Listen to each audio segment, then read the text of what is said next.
Tu veux lancer ton projet, mais tu galères, tu te sens bloqué, tu n'avances pas. Je sais ce que c'est. J'ai moi-même pas mal galéré et ça peut vite devenir frustrant. De voir que tu es à deux doigts de pouvoir enfin lancer ton activité, de pouvoir devenir indépendant, de pouvoir enfin claquer ta démission. Et il y a toujours quelque chose qui bloque.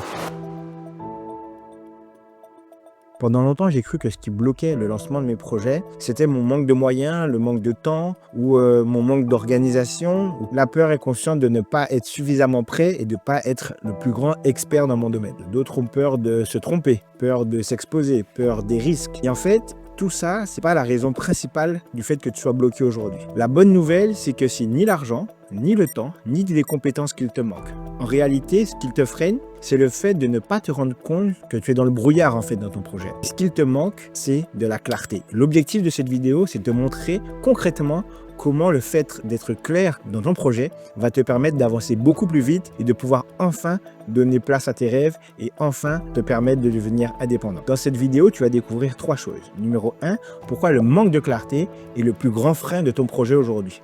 Ensuite, comment clarifier ton projet pour que tu ne perdes plus de temps et que tu passes à l'action. Et troisièmement, je vais t'expliquer comment est-ce que tu peux te lancer même si tu n'as pas encore tous les éléments en main. Alors, être clair, c'est une chose, mais tu n'as pas besoin de tout savoir avant de te lancer. Juste avant tout ça, je me présente. Je m'appelle Christopher, je suis moi-même entrepreneur. J'ai réussi à obtenir l'accompagnement stratégique et financier auprès d'organismes du type France Active, du type BPI, du type Réseau Entreprendre.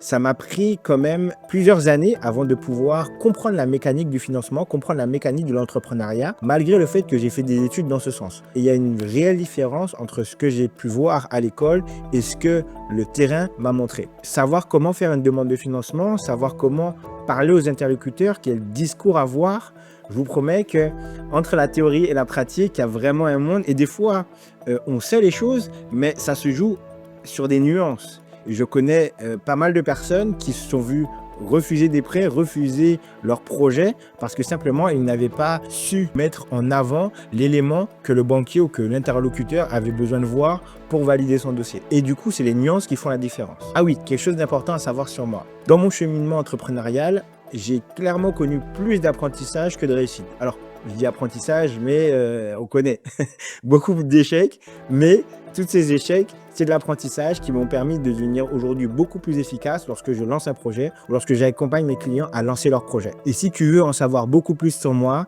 je suis en train de faire une vidéo spécialement sur ça que je vais poster bientôt où tu pourras voir un petit peu mon parcours et voir un petit peu comment j'en suis arrivé là après plus de 10 ans en tant qu'entrepreneur. Je passe au vif du sujet. Beaucoup de personnes pensent que l'argent est la clé pour se lancer. Et c'est vrai que l'argent, c'est le nerf de la guerre. Pourtant, je t'assure qu'il y a des millions d'euros qui sont gaspillés chaque année par des projets mal structurés.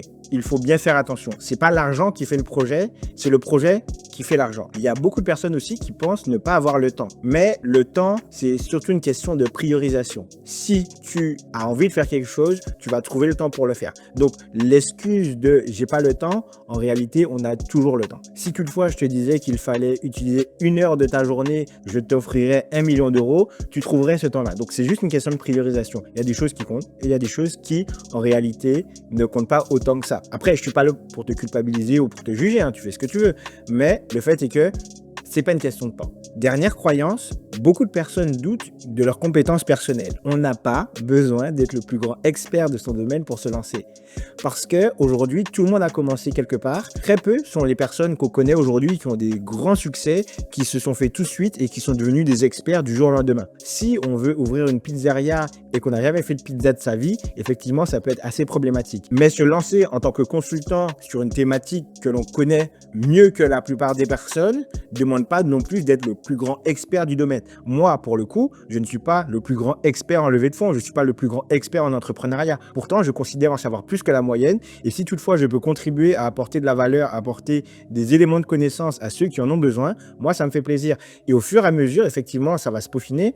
Mais en tout cas, je me suis lancé et je sais que je peux apporter beaucoup de valeur à beaucoup de personnes parce que j'en sais déjà beaucoup plus qu'eux. C'est quoi le vrai problème? Et je t'en ai parlé juste avant. Le véritable problème, c'est d'être dans le brouillard en réalité. Aujourd'hui, beaucoup de personnes ne se rendent pas compte du fait qu'ils veulent faire un projet, ils ont une idée, mais ne pas maîtriser tous les tenants et les aboutissants et ne pas avoir de structuration, de cheminement de gestion de projet fait qu'ils sont dans le flou. Donc, ils naviguent à vue, donc ils avancent à leur rythme. Et lorsqu'on avance à son rythme, il y a souvent des déceptions, il y a souvent du découragement, alors que lorsqu'on a un plan de bataille, c'est beaucoup plus facile. Même si tu as un niveau de motivation qui est important, de détermination, d'engagement et que tu veux enfin quitter ton boulot, que tu veux enfin lancer ton projet qui te tient à cœur, dis-toi que tu as une grosse berline allemande ou italienne ou peu importe. Si toutefois tu arrives dans un chemin qui est rempli de brouillard, ben, tu vas faire comme tout le monde. Tu vas devoir ralentir et rouler au pas parce que tu ne vois pas ce qu'il y a en face de toi et tu ne vois pas les prochaines étapes. Si toutefois tu prends le temps d'éclaircir, ta motivation et ton engagement vont pouvoir te servir et vont être un super moteur. Tu pourras aller beaucoup plus vite, mais il faut que tu saches où tu vas. Donc, le fait d'avoir une roadmap, c'est vraiment ce qui va être déterminant pour toi et pour ton projet. Du coup, mon invitation pour toi, maintenant, elle est très simple. Tu vas prendre de quoi noter et tu vas mettre sur papier tout ton projet. Il n'y a pas de bonne manière de faire. Que tu sois en pensée en arborescence, que tu fasses des mapping, que tu fasses des brouillons, que tu fasses des dessins, quelle que soit la méthodologie, écris juste ton projet, prends le temps de te poser et d'écrire le projet tel que tu arrives à le concevoir dans ta tête. Ne va pas chercher une méthodologie ou un canevas sur Internet. Prends juste une feuille, expose le projet de manière la plus claire et la plus précise pour toi et dans ta manière de faire. Il n'y a pas une manière de faire. Pourquoi? Parce qu'il y a une différence entre avoir les choses dans sa tête et pouvoir se l'écrire et les poser sur un papier. Ça devient tout de suite beaucoup plus concret. Et je t'avoue que c'est un travail que je fais avec tous mes clients et c'est vraiment quelque chose de très important parce qu'on se rend compte de toutes les choses qu'on sait déjà et ça nous permet aussi de voir les éléments sur lesquels on doit travailler beaucoup plus. Du coup, cet exercice-là va te permettre de mieux comprendre le petit 1 que je vais t'expliquer. Ce petit 1, c'est qu'est-ce qui bloque vraiment ton projet? Et c'est le manque de clarté. Ce manque de clarté, il va te faire sauter d'idée en idée, d'action en action, sans vraiment savoir comment avancer et comment tu progresses concrètement. Et le fait de ne pas savoir comment tu progresses, comment tu avances sur ton projet, à un moment, tu vas te dire, bon là, aujourd'hui, je vais m'occuper d'aller chercher des fonds, voir est-ce qu'il n'y a pas des subventions. Demain, tu vas te dire, ok, et du coup, mon produit, est-ce qu'il est vraiment pertinent? Est-ce que mon service est vraiment pertinent? Est-ce que je peux pas faire ça? Est-ce que je peux pas faire ça? Demain, tu vas te réveiller, tu vas te dire, oh, mais est-ce que j'ai bien pensé? Est-ce que j'ai vraiment envie de me lancer? Etc., etc. Toutes ces choses-là sont des problèmes de clarté. Pour ne plus perdre de temps et d'énergie, il faut que tu puisses définir un cap afin de ne plus avoir de doute sur ton projet. Petite expérience que je te partage, l'idée c'est que même moi, lorsque j'ai voulu lancer mes premières activités, j'étais persuadé qu'il fallait trouver de l'argent. Christopher, trouve l'argent, il te faut 50 000 euros, il te faut 60 000 euros, va les chercher. Et ensuite, je me réveille un jour, ok, est-ce que la stratégie marketing, est-ce qu'on est sûr qu'on va avoir le nombre de clients? Alors là, je me mettais sur mon Excel et moi j'adore Excel. Je me mettais sur Excel, combien de clients il me faut, combien il faut que je fasse de prospection, combien cette prospection va me rapporter de rendez-vous, combien de rendez-vous vont décrocher sur des rendez-vous qualifiés et combien de rendez-vous qualifiés vont se transformer en argent et combien d'argent il faut avoir pour que je puisse amortir, etc. Bref, tout ça n'avançait à rien et j'ai perdu des semaines, voire des mois à travailler, avoir une sensation de travailler sur un projet alors qu'en réalité, en tout cas avec le recul, je me rends bien compte que je n'avançais pas et que je pataugeais. Alors, je faisais des choses. Le but, c'est que effectivement, je faisais des choses et j'étais super motivé à faire des choses. Mais faire des choses pour faire des choses, malheureusement, ça sert à rien. Et une fois que j'ai su mettre des priorités dans mon organisation, là, c'est devenu beaucoup plus efficace. Tout à l'heure, je vous ai dit de prendre votre projet et de le mettre sur papier tel que ça veut dire. Maintenant, deuxième étape, tout ce que vous avez écrit, vous allez le structurer. Aujourd'hui, il existe plusieurs modèles qui existent sur Internet que vous pouvez retrouver facilement, qui vont vous donner une trame à suivre pour transformer le travail que vous avez fait en business plan structuré. Maintenant, ce business plan structuré, il est impératif de suivre mon conseil. Tous les éléments que vous avez notés sur votre cahier et que vous avez maintenant à compléter sur ce business plan, vous allez tout faire d'un trait. Ne bloquez pas sur une étape. Si toutefois il y a quelque chose qui n'est pas sûr ou que vous n'avez pas la pleine maîtrise ou qui n'est pas écrit sur votre papier, continuez, sautez cette étape et vous reviendrez dessus après. Ne bloquez pas sur des choses. J'ai plein de clients et tous font à chaque fois la même chose. Ils me disent oui, mais c'est... Non, bloquez pas sur des points. Avancez sur toutes les choses que vous savez déjà. Une fois que ça sera fait, vous allez voir et vous pourrez mettre des checks. Pourquoi? C'est simple comme raisonnement et vous allez comprendre. Une fois que vous allez remplir tout ce document, vous allez pouvoir mettre des checks sur tout ce qui est fait. Et du coup, une fois que vous allez pouvoir mettre un check sur tout ce qui est fait, du coup, vous allez simplement vous concentrer sur ce qui n'est pas fait et ce qui n'est pas complété et vous allez revenir dessus à tête reposée un jour, une heure, avec un timing déterminé pour cette tâche-là. Si vous essayez de le faire maintenant, dans l'étape dans laquelle on est maintenant, ça va être beaucoup moins efficace parce que vous allez bloquer, vous allez procrastiner, vous allez même mettre le document de côté alors que vous pourriez le compléter et que vous avez des réponses déjà disponibles à compléter dessus. Donc, suivez mon conseil, écrivez toutes les réponses que vous avez déjà dessus. Ce que vous n'avez pas, c'est pas grave, on reviendra dessus de toute manière. Du coup, dans cet même esprit, comment faire en sorte de ne plus perdre du temps et de clarifier son projet? L'idée, c'est qu'il va falloir, dans ce business plan, clarifier votre projet en une phrase. Si, du coup, je reprends. Numéro 1, vous avez pris le temps d'écrire votre projet pêle-mêle comme ça venait de manière intuitive. Numéro 2, vous avez trouvé des modèles sur Internet qui vont vous permettre de suivre une trame de business plan. Une fois que vous allez avoir complété tous les éléments importants de cette trame, vous allez déterminer quel est votre projet. C'est vraiment la première chose à faire, c'est en une phrase déterminer quel est votre projet. Ensuite, vous allez regarder tout le reste du business plan et déterminer tous les points du coup, qui sont restés vides et les lister. Une fois que vous allez faire la liste de tous ces éléments manquants, vous allez les hiérarchiser et les prioriser. Et du coup, y affecter en fonction de ce que vous avez déterminé dans votre emploi du temps, soit une heure, soit une journée, soit peu importe, mais vous allez déterminer combien de temps vous allez faire cette étape-là. Ensuite, ça sera simplement suivre point par point et dans le timing que vous aurez fixé vous-même ces différentes étapes. Aujourd'hui, je me suis occupé de mon avatar client. Quel est mon client idéal? Demain, je vais m'occuper de trouver des fonds. Mardi prochain, je vais voir quel est le statut idéal, si c'est SASU, si c'est URL, si c'est SARL, si c'est XYZ, peu importe. Et en fait, en faisant ça, vous allez vous déterminer un temps imparti. Ça peut être une semaine, une heure. Mais une fois que vous avez déterminé ça, vous allez pouvoir checker cette semaine, ça j'ai fait, ça c'est fait. Aujourd'hui, j'ai fait ça, ça c'est fait. Et vous allez voir concrètement comment vous allez avancer. Et je vous promets que lorsque vous allez voir au fur et à mesure que les différents points vont être validés, c'est très satisfaisant et vous allez voir que vous allez avancer beaucoup plus vite. Du coup, tout ce que je vous dis maintenant va permettre d'apporter de la clarté au chemin que vous allez emprunter. Le fait de rester immobile, le fait de rester devant un brouillard ne va rien produire. Et c'est malheureusement pour ça, je vous disais tout à l'heure qu'on est bloqué.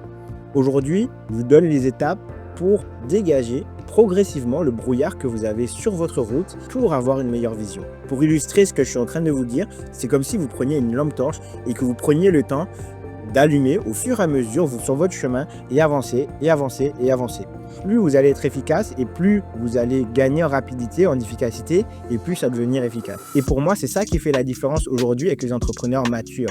Lorsque on a déjà essuyé des échecs, même des erreurs, c'est des choses qu'on ne refait plus et c'est des routes qu'on a déjà éclairées, qu'on a déjà vu que c'était des impasses et on a déterminé que ce chemin-là, je ne le prendrai plus. Et aujourd'hui, on a déjà balisé beaucoup mieux le chemin que le ferait un primo-entrepreneur ou un néo-entrepreneur, bref, quelqu'un qui vient d'entreprendre. Et du coup, ça, on le fait mieux qu'un jeune entrepreneur parce que nous, en fait, on a déjà balisé la route. Ce que j'aime dans l'esprit anglo-saxon, c'est le fait qu'ils ont compris ça et que ça fait partie du système. Quelqu'un qui a déjà échoué, c'est quelqu'un qui a pris le temps d'aller explorer le chemin et qui a voulu aller sur le chemin et qui a décidé de repartir au début et de recommencer. Mais vu qu'il a déjà balisé le terrain, il est beaucoup plus efficace. Et aujourd'hui, c'est pour ça qu'on ne parle pas d'échec, on parle beaucoup plus d'apprentissage ou d'expérience. Et c'est ce qui fait la différence. En tout cas, c'est quelque chose que moi, qui me parle beaucoup et beaucoup d'expérience. Et aujourd'hui, je considère que la route, pour moi, est beaucoup plus claire. Et c'est pour ça que je peux accompagner beaucoup plus facilement mes clients parce que je connais beaucoup mieux la route aujourd'hui en réalité. Aujourd'hui, utiliser l'intelligence artificielle pour vous aider, c'est vraiment quelque chose de super intéressant. Par contre, il est impératif que l'intelligence artificielle ne fasse pas tout pour vous, qu'il y ait un moment donné où des interlocuteurs vont vous poser des questions et si vous n'avez pas pris le temps de potasser, le temps de travailler votre business plan vous-même, vous allez être collé. Et malheureusement, des fois, lorsqu'on fait une mauvaise impression ou qu'on n'a pas su répondre à une question, c'est compliqué de revenir devant un interlocuteur comme si on avait tout compris juste après, alors qu'en tant que porteur de projet, on doit venir avec une certaine assurance, une certaine détermination. Donc du coup, il est impératif que même si vous travaillez avec l'intelligence artificielle, et pour le coup, moi je le fais et beaucoup de personnes le font, il n'y a pas de problème, mais il est impératif que tout ce travail-là ne soit pas fait que par l'intelligence artificielle, que vous puissiez vous-même bûcher sur votre business plan, bûcher sur votre prévisionnel, parce qu'il y a un moment donné où on va vous challenger, parce qu'on a besoin de savoir qui on a en face de nous, à quel point vous êtes déterminé et vous connaissez votre projet. Pourquoi? Parce que on a besoin de voir si on fait un bon pari. Alors, je dis on, parce que c'est ce que je fais avec mes clients, je les challenge, mais c'est ce que vont faire les interlocuteurs bancaires, c'est ce que vont faire les organismes de financement. Ils vont vous challenger pour savoir si vous êtes vraiment l'homme ou la femme de la situation. Et du coup, l'autre point que je vous disais tout à l'heure, c'est est-ce que je peux me lancer sans avoir tous les éléments en main? Et aujourd'hui, effectivement, avoir de la clarté et baliser son terrain au fur et à mesure, c'est fondamental. Mais malheureusement, on ne peut pas baliser tout le chemin. On ne sait pas d'avance qu'est-ce que ça va être. C'est en avançant petit à petit qu'on va pouvoir voir la route. Donc, n'attendez pas d'avoir une clarté absolue dans votre projet ou dans le cheminement parce que ça ne risque pas d'arriver. Et il y a même des choses des fois que vous êtes sûr et certain qui ne vont pas se passer comme vous l'avez prévu. On parle beaucoup d'être agile et en fait, c'est pouvoir corriger la trajectoire de son projet de manière efficace. Et l'idée, c'est que même les plus grands entrepreneurs aujourd'hui, Airbnb, Facebook, Uber, tous ces gens-là ne sont pas lancés directement avec une idée finie en tête. Ils se sont lancés et chemin faisant, leur projet s'est peaufiné, s'est amélioré, etc. Donc, même vous, même moi, qui que ce soit, aujourd'hui, je vous invite à vous lancer avec un minimum de clarté, effectivement, mais vous n'avez pas besoin de connaître toute la route jusqu'au point de destination. Vous avez juste besoin d'en connaître suffisamment pour faire une dizaine de pas en avant et ça sera déjà largement suffisant pour pouvoir avancer. Passer à l'action et concrétiser pas à pas son projet et enfin pouvoir se lancer. Pour moi, l'important, ce n'est pas de tout savoir dès le départ, mais c'est d'être prêt à s'adapter et à apprendre sur le chemin. Donc, tout ce que je t'ai partagé dans cette vidéo-là, c'est simplement pour t'expliquer que aujourd'hui, ce qui te bloque selon moi, dans ton projet, c'est le manque de clarté. Moi, ça m'a bloqué pendant des années. Et du coup, aujourd'hui, si je peux te donner un bon tips, apporte de la clarté dans ton projet. Suis les différentes étapes que je t'ai expliquées. Numéro 1, tu prends le temps de coucher tout ton projet sur un papier. Quel que soit le format, il n'y a pas de bon format. Écris la chose telle que tu la penses. Numéro 2, une fois que tu as fait ça, transpose tout ce que tu auras fait dans un business plan et un prévisionnel qui soit clair et concis. Avance sur ce business plan la première fois d'un trait. Réponds à tout ce que tu as mis sur la première feuille sur le business plan d'un trait. Ce que tu n'as pas comme réponse, c'est pas grave, tu reviendras dessus. Troisième étape, du coup, maintenant, tu reviens sur les différents points que tu n'avais pas répondu. Par expliquer ton projet en une phrase. Une fois que tu as fait ça, tu vas aux autres points qui sont listés les différents points que tu n'as pas su remplir pour les mettre dans un agenda que tu vas déterminer toi-même en heures, en jours, en semaines, peu importe. Une fois que tu vas voir ça, tu vas enfin avoir une roadmap, une ligne directrice pour les différentes étapes qui vont suivre. Et avec ça, tu vas voir que progressivement, ton projet va se compléter et tu vas avancer de manière concrète et tu vas avoir surtout des éléments factuels et visuels qui vont te prouver que tu es dans l'action et que tu réussis. Tout garder dans ta tête, ce n'est pas efficace. Il est impératif que tu passes par l'écrit. En tout cas, moi, c'est le travail que je fais avec mes clients et on passe beaucoup de temps à clarifier, à travailler avec eux sur ces différentes étapes parce qu'il y a d'autres choses encore que là, je ne t'ai pas présenté, mais au moins là, je t'ai parlé de clarté. Mais l'idée, c'est que derrière, après, il va falloir arriver avec un business plan qui soit bien construit, avec des nuances qui permettent aux interlocuteurs bancaires ou aux organismes de financement de pouvoir t'accompagner. Et du coup, le but de travailler avec un consultant ou de travailler avec quelqu'un qui a déjà fait, c'est de pouvoir optimiser le cheminement dont je t'ai parlé aujourd'hui de manière beaucoup plus efficace. En tout cas, si ça t'intéresse d'en savoir plus et de travailler avec moi, n'hésite pas à me contacter, ça me fera plaisir. Mon agenda est en description de cette vidéo. Du coup, pour finir, merci de me dire en commentaire si cette vidéo t'a plu et t'a permis d'être beaucoup plus clair. Et du coup, si tu as envie de passer à l'étape d'après pour savoir comment faire en sorte que le dossier que tu crées soit beaucoup plus efficace, soit beaucoup plus solide pour le présenter à des interlocuteurs bancaires ou aux différents organismes de financement qui existent en France, n'hésite pas à t'abonner car ce sera le thème de ma prochaine vidéo. Comment monter un dossier béton pour pouvoir aller chercher le financement dont tu as besoin. D'ici là, je te dis à bientôt et let's go entrepreneur!